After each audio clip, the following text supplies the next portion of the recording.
June 12, 2025న Ahmedabad, Gujarat నుంచి London గాట్విక్కు బయల్దేరిన Air India flight A171 Boeing 787 Dreamliner విమానాశ్రయంలో నుంచి కొద్ది క్షణాలకే నష్టం గల హాస్టల్ కల్లలో పడింది.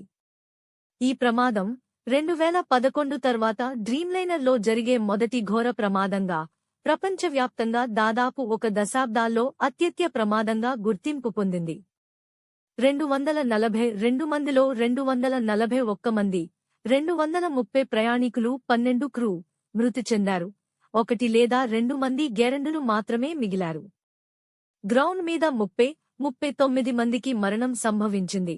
హాస్టల్ స్థలాన్ని ధిక్షించారు ఒక్కరు మాత్రమే, విశ్వకుమార్ రమేష్, 40, ఎమర్జెన్సీ ఎగ్జిట్ దగ్గర సీటులో ఉన్నవారు.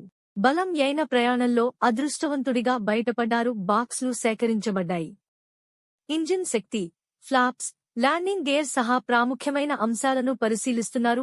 FAA, NTSB, అమెరికా మరియు బోయింగ్, GE సంస్థల ప్రతినిధులు పరిశీలనలో సహకరిస్తున్నారు. DGCA ఆదేశాల ప్రకారం విమానాన్ని యొక్క 7889